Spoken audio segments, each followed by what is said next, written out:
বন্ধুরা, আমি নওমি জাহান বলছি। বন্ধুরা, আজকে তোমাদের আরও একটি মধু বের করা সেই গল্প বলবো।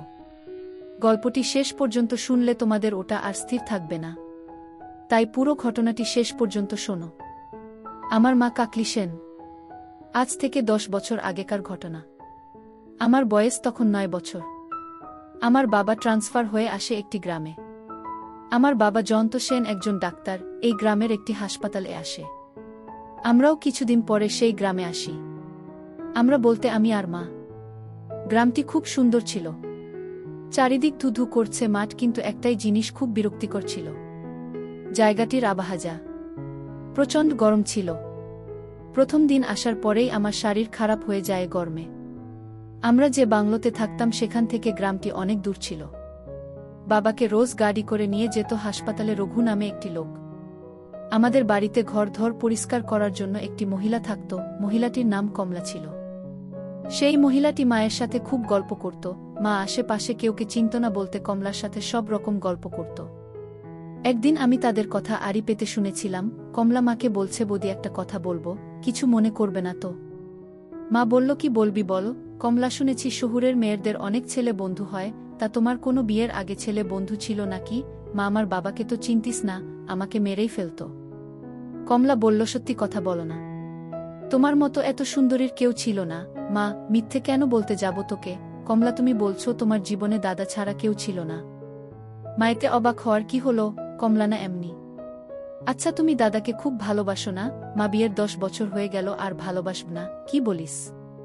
কমলা, জানো বৌদি, এই গ্রামটায় বেশি দিন কোনো ডাক্তার থাকে না। মা, কেন? কমলা, এখানে এই হাসপাতালগুলোতে খুব ওষুধের চড়া কারবারি চলে। এখানকার রাজনৈতিক দলের কিছু লোক যুক্ত থাকে। মা, তোমার দাদা আমাকে এইসব কথা তো জানায়নি। কমলা, সে কি বৌদি? আপনি জানেন না এর মধ্যেই ডাক্তার বাবুর সাথে কিছু লোকের ঝামেলা হয়েছে হাসপাতালে, তারা ডাক্তার বাবুকে শাসিয়েছে। মা চুপ করে শুনছিল। এরপর আমার মনে আছে সেদিন রাতে বাবা মায়ের মধ্যে এইসব নিয়ে ঝগড়া হয়ে গেল। 2-3 দিন পর আমাদের বাড়িতে একজন মধ্যবয়স্ক লোক এলো। লোকটি নাকি গ্রামের খুব প্রভাবশালী লোক। আমার এখনো মনে আছে সেই দিনটার কথা, যখন লোকটি প্রথম আমাদের বাড়িতে আসে। আমি বারান্দায় খেলছিলাম বিকাল বেলা, যখন একটা কালো গাড়ি এসে আমাদের বাড়ির সামনে দাঁড়ায়। গাড়ি থেকে কিছু লোককে নামতে দেখে আমি ভয়ে আমাদের ঘরে ঢুকে যাই। মা আমাকে জিজ্ঞেস করল, কি হলো, তুই বাইরে থেকে ছুটে এলি কেন? আমি বললাম, বাইরে করা সব এসেছে। কিরকম যেন গুন্ডাদের মতো দেখতে। আমি ঠিক বলেছিলাম, লোকগুলো সত্যি গুন্ডাদের মতো দেখতে ছিল।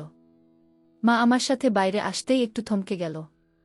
মা, আপনারা? একজন নমস্কার করে বলে উঠল, নমস্কার বৌদি। আপনি কি ডাক্তার বাবুর স্ত্রী? মাহা, উনি তো এখনো হাসপাতাল থেকে আসেননি। আবার লোকটি বলে উঠল, আমি ডাক্তার বাবুর সাথে কথা বলতে এসেছিলাম। আপনি যদি কিছু মনে না করেন, আমরা কি ডাক্তার বাবুর জন্য বাইরে অপেক্ষা করতে পারি?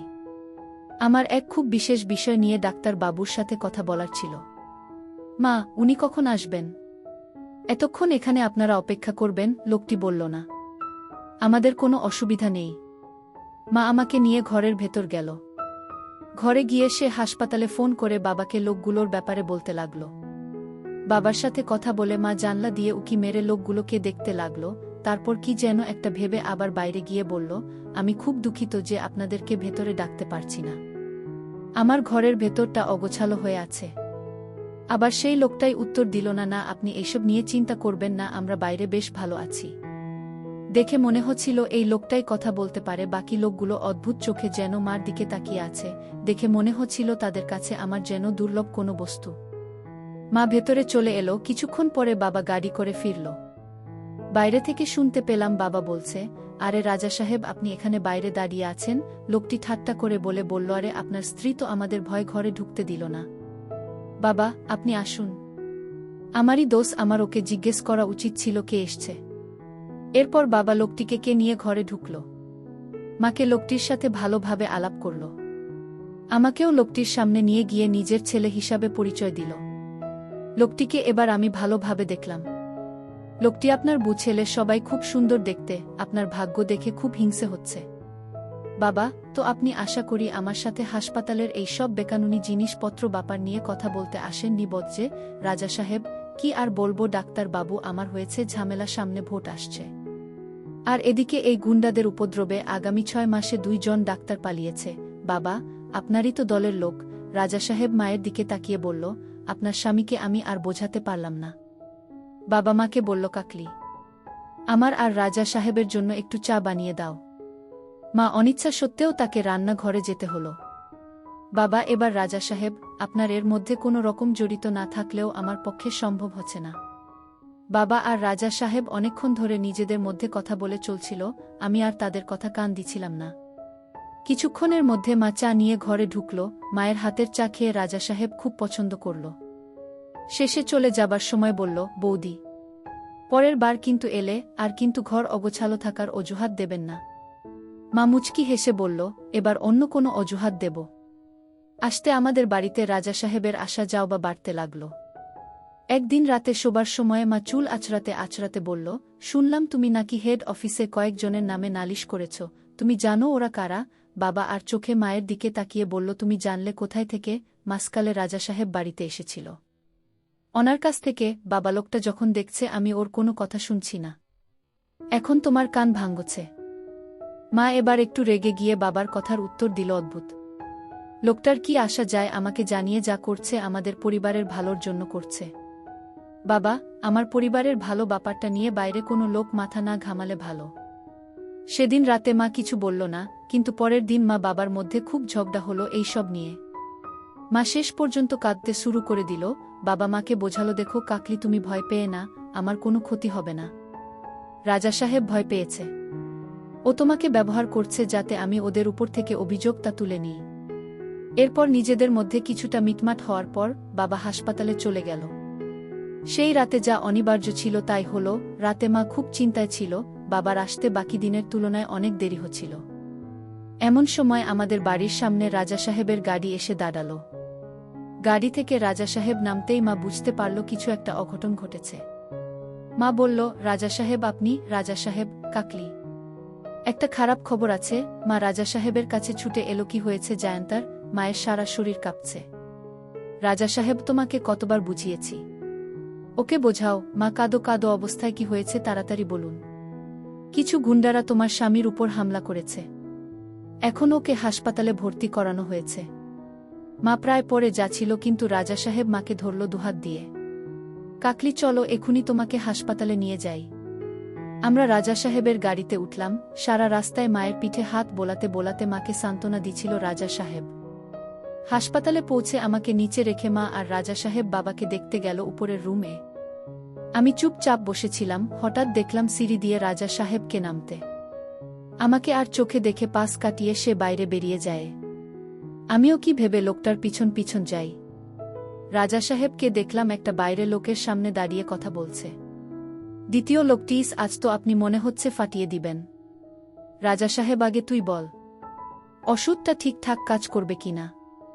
দ্বিতীয় লোকটি, আলবাত কাজ করবে, একটু জলে মেশালে দেখবেন কেমন করে আপনার বাঁশুরির সুরেতাল মিলিয়ে মিলিয়ে নাচবে। রাজা সাহেব, পুরোটা দিলে কি হবে? সারারাত টানতে পারবে? লোকটা মুচকি হাসল। এখন কি করছে? রাজা সাহেব বরের সামনে বসে আছে। এবার আমি সেই জায়গা থেকে সরে গিয়ে যেখানে আগে বসেছিলাম সেখানে চলে এলাম। আমি বুঝতে পারছিলাম না আমার আশেপাশে কি ঘটছে। তখন আমার বোঝার ক্ষমতা ছিল না রাজা সাহেবের এই উদ্দেশ্যের ব্যাপারে। এরপর সেদিনের রাত থেকে যা যা ঘটেছিল তা ভাবলে এখনও আমার গায়ে কাটা দেয়া। সেদিন হাসপাতাল থেকে বেরানোর সময় মাকে রাজা সাহেব তার বাড়িতে উঠতে বলল। রাজা সাহেবের ধারণা যেই সব গুন্ডারা বাবাকে হামলা করেছে তারা রাতে মায়ের উপর আর আমার উপর হামলা করতে পারে। রাজা সাহেব উপরে হয়তো মায়ের বিশ্বাস তা অনেকটা বেশি ছিল, তাই সে তার কথায় রাজি হয়ে গেল। সেদিন রাতে আমরা রাজা সাহেবের বাড়িতে চলে গেলাম। হাসপাতাল থেকে বেরিয়ে যখন গাড়ি এসে রাজা সাহেবের বাড়ির সামনে দাঁড়াল তখন আমার চোখ স্থির হয়ে গেল। মনে হলো রাজপ্রাসাদের সামনে দাঁড়িয়ে আছি। আমাদের জন্য ভালো খাবার বানানো হয়েছিল, আমি খেয়ে নিলাম, কিন্তু মা কিছু খেতে চাইছিল না। রাজা সাহেব অনেক অনুরোধ করাতে মা শুধু শরবত খেল। মায়ের জন্য একটা ভারী সোনা রং করা পেতলের গ্লাস এ শরবত নিয়ে এলো। মা বলল, এবার বুঝতে পারছি আপনার নাম এখানে রাজা সাহেব কেন। রাজা সাহেব, আমি হচ্ছি এই গ্রামের সবচেয়ে বড় ভিখারি। মাকেন এই কথা বলছেন? রাজা সাহেব, আমার সব আছে, কিন্তু নিজের আপন বলে কেউ নেই। মা, আমি জয়ন্তর কাছে আপনার স্ত্রীর মৃত্যুর ব্যাপারে শুনেছি। আমি খুব দুঃখিত। আপনার এই বিষয় নিয়ে আমি আপনার কাছে আগে আমার দুঃখ প্রকাশ করতে পারিনি। ভেবেছিলাম বিশ্বস্টার ব্যাপারে কিছু বললে আপনি আরও দুঃখ পেতে পারেন। রাজা সাহেব, আমি তো আর ডাক্তার বাবুর মতো ভাগ্যবান নই যে আপনার মতো সুন্দর বউ আরেকটা পাব। মা কথাটা এড়িয়ে গিয়ে বলল, আমি আপনার আছে চিরকাল ঋণী থাকব। আপনি এই সময় আমাদের আশ্রয় দিয়েছেন। কিন্তু রাজা সাহেব, এরকম ভাবে তো আপনার এখানে থাকা যাবে না। জায়ান্তাকে কি সত্যি এই হাসপাতালে রাখতে হবে? আমি ওকে এই গ্রামের বাইরে নিয়ে যেতে পারি না। রাজা সাহেব, আপনি তো শুনলেন হাসপাতালের সমল কি বলল। উনিও তো ডাক্তার, হয়তো আপনার স্বামীর জুনিয়র। মা, এখানে 4-5 দিন থাকতে বলছে। আমার তো খুব ভয় হচ্ছে ওরা যদি আবার হাসপাতালে। রাজা সাহেব কাকলি, তুমি তো দেখলে তোমার পাতির সংরক্ষণের জন্য আমার লোকেরা হাসপাতালে সারাক্ষণ ঘুরে বেড়াচ্ছে। তারপর কনস্টেবল যাদব তো খুঁজছে ওই শয়তানগুলোকে। সেদিন রাতে আমাদের উপরের একটা ঘরে শোবার ব্যবস্থা করা হলো। আমি শুয়ে পড়লাম। মা আমার পাশে এসে শুল। মাকে দেখে মনে হচ্ছিল মায়ের শরীরটা যেন খারাপ। নিজের কপালের উপর হাত চেপে রেখেছে। আমি জিজ্ঞেস করলাম, মা তোমার কি হয়েছে? মা কিছু হয়নি, মাথাটা একটু ধরেছে, সারাদিন যা গেল তুই ঘুমা। কিছুক্ষণের জন্য হয়তো আমি চোখটা বুঝেছিলাম। হঠাৎ মনে হলো মা বিছানা ছটফট করছে আর বিড়বিড় করে কি যেন বলছে। মায়ের কাছে আসতেই দেখতে পেলাম মা চোখ বন্ধ করে মুখ দিয়ে আওয়াজ করছে আর ক্রমাগত বাবার নাম নিচ্ছে এবং নিজের ডান হাতখানা পায়ের মাঝে ক্রমাগত ঘষে চলছে। সারা শরীরে ঘাম জমে রয়েছে। আমি মাকে জিজ্ঞেস করি, মা তোমার কি হয়েছে? মা সঙ্গে সঙ্গে নিজের ঘর কাটিয়ে আমার দিকে তাকালো। সে এক অদ্ভুত তাকানোর দৃষ্টি, মনে হচ্ছে তার শরীরের ভেতর তা ঝলছে। মায়ের ঠোঁটখানা কাঁপছিল।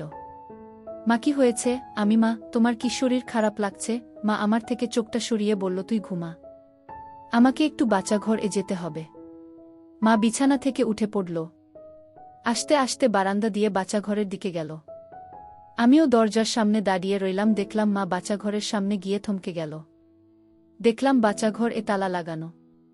মায়ের মুখে বিরক্তি দেখা গেল। অনেকক্ষণ ধরে কি যেন ভাবল এবং তারপর রাজা সাহেবের ঘরের সামনে গেল। ঘরে টোকা মারতেই রাজা সাহেব সঙ্গে সঙ্গে দরজা খুলে দিল। মনে হলো রাজা সাহেব অপেক্ষা করছিল। রাজা সাহেব পুরো একসেট মায়ের সামনে দাঁড়িয়েছিল। কি হয়েছে কাকলি? রাজা সাহেবের বলল, কি হয়েছে তোমার?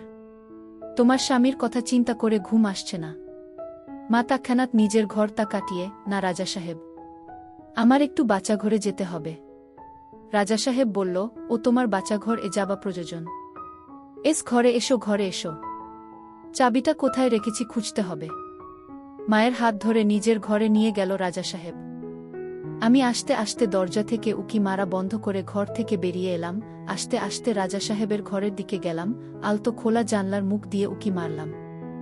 রাজা সাহেব আলমারি খুলে কি যেন একটা খুঁজছে। মা জিজ্ঞেস করল, আপনি বাচ্চাঘর চাবি দিয়ে রেখেছেন কেন? রাজা সাহেব মায়ের দিকে তাকিয়ে বলল, মাঝে মধ্যে বাচ্চাঘর বন্য বিড়াল ঢুকে পড়ে, সাপ ঢুকে পড়ে, তাই জানলাটা আর দরজাটা আটকানো থাকে। এরপর মায়ের কাঁধে হাত রেখে বলল, তোমার শরীর ঠিক আছে? তুমি এত ঘামছ কেন? মা এবার রাজা সাহেবের হাতখানা সরিয়ে বলল, আমাকে আমার ঘরে যেতে হবে। রাজা সাহেব, আমার ছেলে ঘরে একা শুয়ে আছে, আমাকে না দেখতে পেলে ভয় পাবে। মা কেমন যেন একটা অস্বস্তি বোধ করছে রাজা সাহেবের সামনে। ভালোভাবে জানলার কাছে মুখ বাড়াতেই বুঝতে পারলাম কারণটা, রাজা সাহেবের তাঁবু হয়ে আছে। রাজা সাহেব মায়ের কাছে এগিয়ে এসে বলল, কি হলো? আমাকে ভয় করছে কাকলি, আমার শরীরটা ভালো নেই। রাজা সাহেব মা মুখ ফিরিয়ে দরজার দিকে ঘুরতে যাচ্ছিল, এমন সময় রাজা সাহেব পিছন থেকে ধরল দেওয়ালের সাথে। মা কিছুক্ষণ রাজা সাহেবের বাহুবন্ধনে ছটফট করল কিছুক্ষণের জন্য, তারপর কাঁদতে লাগল। রাজা সাহেব মাকে বলল, আমি জানি তোর কি হয়েছে। তোর আজ রাতে তোর স্বামীর প্রয়োজন ছিল, কিন্তু আজ তোকে কে সেবা দিবে সেটাই তুই বুঝতে পারছি না। তোর চোখে ভেসে আছে নিঃসঙ্গতার ছাপ। মা ফুপিয়ে ফুপিয়ে কাঁদছিল, কিছু বলছিল না। নিজেকে এরকম ভাবে আটকে রেখে কি লাভ? শুধু ভাব যে একটি রাত তোমার পা ফসকে গেছে। কাল কেউ জানতে পারবে না আমাদের সম্পর্কর ব্যাপারে, রাজা সাহেব বলল। মাকে এবার নিজের দিকে ঘোরালো রাজা সাহেব। মা মাথা নিচু করে ফুপিয়ে ফুপিয়ে তখনও কাঁদছিল। মায়ের চোয়ালখানা 2 হাত দিয়ে চেপে ধরল। তো লজ্জা কিসের? এক মুহূর্তের জন্য সমাজের কথা ভুলে যাও, ভুলে যাও তোমার স্বামীর কথা। দেখবে আজ রাত তোমার জীবনের সবচেয়ে বড় স্মরণীয় রাত হবে। মা মুখটা ঘোরানোর চেষ্টা করল, কিন্তু রাজা সাহেব মায়ের মুখখানা সরাতে দিল না। রাজা সাহেব মায়ের মুখের কাছে নিজের মুখখানা এনে বলল, তুমি আজ রাজি হও বা না হও, আমাকে তুমি আটকাতে পারবে না। তাদের কার্যকলাপ দেখে আমি আর থাকতে পারলাম না। মুহূর্তে মধ্যে মায়ের সারা শরীর কেঁপে উঠল, মা হাউ হাউ করে কেঁদে উঠল। আমি আর দেখতে পারলাম না, সরে গেলাম জানলা থেকে। আমার মাথা কাজ করছিল না, খুব ভয় পেয়েছিলাম, একটু কেঁদে ফেললাম। নিজের মাকে একজন ব্যথা দিচ্ছে আর কিছু করতে পারছিলাম না ভেবে আগেই কান্নাটা এসেছিল। আমি সেখানে থাকতে পারলাম না, নিজের ঘরে চলে গেল। ঘরে দরজা বন্ধ করতেই মায়ের গলার আওয়াজ কানে আসছিল না। কিন্তু বিছানায় শুতে পারলাম না। বিভিন্ন প্রশ্ন আমার মাথায় ঘুরতে লাগল। আমি আর ঘরে বসে থাকতে পারলাম না, প্রশ্নের উত্তর খুঁজতে আবার সেই ঘরের দিকে গেলাম। আমি আস্তে আস্তে সেই ঘরের কাছে গেলাম। এবার মায়ের কান্নার আওয়াজ আর শুনতে পারছিলাম না। জানলা দিয়ে উকি মারতেই দেখতে পেলাম মা একইরকম ভাবে আছে। রাজা সাহেব বলল, কাকলি, আমি তোমার মাথায় সিঁদুর পরাতে চাই। মা, সিঁদুর সেটা কোথায় পাবো রাজা সাহেব? রাজা সাহেব বলল, আমার কাছে আসে। রাজা সাহেব খাট থেকে উঠে আলমারির কাছে গেল। রাজা সাহেব আর চোখে মাকে নজর রাখছিল যাতে মা এই সুযোগে পালানোর চেষ্টা না করে, কিন্তু মা উঠল, বরং সে উঠে বসল এবং রাজা সাহেবের দিকে তাকিয়ে রইল। রাজা সাহেব আলমারির উপর থেকে একটা কৌটো বার করল আর মায়ের কাছে এগিয়ে গেল। রাজা সাহেব কাছে আসতেই মা নিজের মুখখানা তুলল। রাজা সাহেব মায়ের সিথিতে সিঁদুর পরিয়ে দিল। কাকলি, তোকে একটা কথা বলতে চাই। তোর স্বামীকে মারার পিছনে আমার হাত ছিল। রাজা সাহেব কথাটা বলে হাসতে বলল। মা হা হয়ে গেল, কি বলছেন? বলুন এটা মিথ্যে। রাজা সাহেব বলল, তোকে বিছানায় নেওয়ার জন্য আমি এত কিছু করেছি। মা ভয় ভয় রাজা সাহেবের দিকে তাকিয়েছিল, তার চোখে একটি প্রশ্ন, রাজা সাহেব কি চায়? রাজা সাহেব মায়ের চুলের মুঠি চেপে ধরল। মা চেঁচিয়ে উঠল, লাগছে রাজা সাহেব। রাজা সাহেব আমার কথা না শুনলে কাল সকালে তোকে বিধবা করে। তোকে আমার জিনিস বানিয়ে রাখবা, আমাকে তুই চিনিস না। মা বলল, আমার ঘরে যেতে দিন। রাজা সাহেব ঘরে? আমার তো এখনো শেষ হয়নি। মার চক্ষু বড় হয়ে গেল। আমার ছেলে ঘরে একলা আছে। রাজা সাহেব মায়ের কাপড়গুলো হাতে নিয়ে বলল, আমি দেখে আসছি। মা বলল, ওগুলো নিয়ে যাচ্ছেন কেন? রাজা সাহেব বলল, তুই তো একসেট অবস্থায় ঘর থেকে বেরাতে পারবি না। মা বলল, রাজা সাহেব, আপনি কি সত্যি আমার স্বামীকে গুন্ডা দিয়ে মেরেছেন? রাজা সাহেব বলল, আমার কোনো উপায় ছিল না, গুন্ডারা তোর স্বামীকে মেরেই ফেলত। আমি শুধু বুঝিয়েছি ডাক্তারকে মারতে, এবং আর আসল মজা হবে যখন ডাক্তারের বউকে বেইজ্জত হবে। বিশ্বাস করো, সব কটার জিভে জল গড়িয়ে পড়ছিল। মা ভয় ভয় বলল, তাহলে তুমি কি আমাকে ওদের হাতে সঁপে দেবে? রাজা সাহেব, যদি তোমাকে ওদের হাতেই সঁপে দিতাম তাহলে আজ রাতে তোমাকে বাড়ি থেকে হাসপাতালে নিয়ে যাবার জন্য আসতাম না। ওরা আজই তোমার বাড়িতে আসত। এতক্ষণে যাদব ধরে ফেলেছে সবটাকে। আসলে তোমার মতো সুন্দরীকে 10 জনের সাথে শেয়ার করা যায় না, বলে সে দরজার কাছে এলো। আমি দৌড়ে আমার ঘরে চলে গেলাম। আমি খাটে শুয়ে ঘুমানোর ভান করলাম। রাজা সাহেব কিছুক্ষণ পর ঘরে ঢুকল। মায়ের শাড়ি আর বাকি জিনিসগুলো দূরে একটা ঘরের কোণে রাখল আর আমার কাছে এগিয়ে এলো। রাজা সাহেব আমার কাছে এসে উকি মারল এবং রাজা সাহেবের সামনে আমি শুয়ে থাকার নাটক করলাম। রাজা সাহেব ঘর থেকে বেরিয়ে গেল এবং যাবার আগে আমার ঘরের দরজাটা বাইরে থেকে বন্ধ করে দিল। আমি বুঝতে পারলাম সারা রাত আমাকে এই ঘরে কাটাতে হবে। চোখে ঘুমও আসছিল না। বারবার দৃশ্যগুলো চোখে ভাসছিল। অনেকক্ষণ ধরে খাটে দাপাদাপি করার পরে কখন ঘুমিয়ে পড়লাম খেয়াল নেই। যখন চোখ খুললাম দেখলাম এক বুড়ো মাসি আমায় জিজ্ঞেস করছে, খোকা ওঠ। আমি জিজ্ঞেস করলাম, আমার মা কোথায়? বুড়ো মাসি বলল, তোমার মা খুব ক্লান্ত, শুয়ে আছে। আমার প্রচণ্ড খিদে পাচ্ছিল, তাই আমি কথা না বাড়িয়ে বলে বসলাম, আমার খুব খিদে পেয়েছে। মসি বলল, হ্যাঁ, তোমাকে আমি খেতে ডাকতে এসেছিলাম। তোমার খাবার বানানো হয়ে গেছে। আমি নিচে গিয়ে মুখ ধুয়ে খেয়ে নিলাম। পুরো বাড়িতে আমার একা একা লাগছিল, ঘরের কেউকে আমি চিনতাম না। হঠাৎ শুনতে রাজা সাহেবের 2 পরিচারিকার গলার আওয়াজ পেলাম, বাগানে ফিস ফিস করে কি যেন বলছে, ভালোভাবে তাদের কথাগুলো আড়ি পেতে শুনলাম। ঘরে কি দেখলি? একজন পরিচারিকা আরেকজনকে জিজ্ঞেস করল। একসেট হয়ে শুয়ে আছে রাজা সাহেব আর ডাক্তারের বউ। আমাদের দেখে বুতা ভয় চেঁচিয়ে ওঠে এবং রাজা সাহেবের কাপড় দিয়ে ঢাকার চেষ্টা করে। তারপরেই তো রাজা সাহেব বুড়ি মাসিকে ডেকে পাঠালো আর তারপর আমাদেরকে সরিয়ে দিল। দুজনেই ফিস ফিস করে হাসছিল। এমন সময় পিছন থেকে কে যেন বলে উঠল, এই খোকা তুমি ওখানে কি করছ? পিছনে ফিরে দেখি বুড়ি মাসি। আমি বোকার মতো মাসির দিকে তাকিয়ে রইলাম। মাসি বলল, তোমাকে তোমার মা ডাকছে। আমি বললাম, মা কোথায়? বুড়ি বলল, উপরের ঘরে, যেখানে তুমি রাতে শুয়েছিলে। আমি দৌড়ে উপরের ঘরে গেলাম। বাইরে থেকে মা আর রাজা সাহেবের গলার আওয়াজ শুনতে পেলাম। মা কাঁদতে কাঁদতে রাজা সাহেবকে বলল, কাল রাতের ঘটনা কোনো ভালোবাসা ছিল না। আমাকে ভেষজ খাইয়ে আপনি আপনার ইচ্ছের বিরুদ্ধে কাজ করেছেন। আমি আমার স্বামীকে এই গ্রাম থেকে নিয়ে যেতে চাই। রাজা সাহেব, আমি তোমায় বাধা দেব না। আমার লোকেরা তোমাকে গাড়িতে তুলে দেবে। আমি ঘরের দরজার সামনে দাঁড়িয়েছিলাম, মা আমাকে দেখতে পেয়ে চুপ হয়ে গেল। নিজের চোখের জল মুছে ফেলে আমাকে বলল, আয় এখানে, আমরা এখুনি বাবার কাছে যাব। রাজা সাহেব ঘর থেকে বেরিয়ে যাচ্ছিল, কিন্তু মা রাজা সাহেবকে বেড়ানোর আগে একটা কথা শুনিয়ে দিল, আপনার কোনো সাহায্য আমাদের প্রয়োজন নেই। আমরা কিছুক্ষণ পর হাসপাতালের দিকে রওনা দিলাম। হাসপাতালে গিয়ে বাবাকে মা এখান থেকে নিয়ে যাবার কথা বলল। বাবা নিজেই বলল, এখান থেকে যাওয়া সম্ভব নয়। মাকে বাবা বলল রাজা সাহেবের বাড়িতে থাকতে নিরাপত্তার জন্য, কিন্তু মা শুনল না এবং বলল যে সে আমাকে নিয়ে আমাদের বাংলোতে থাকবে। যখন আমরা সেখান থেকে ফিরছিলাম আমাদের দেখা যাদবের সাথে হলো। যাদব আমাদেরকে থানায় আসতে বলল।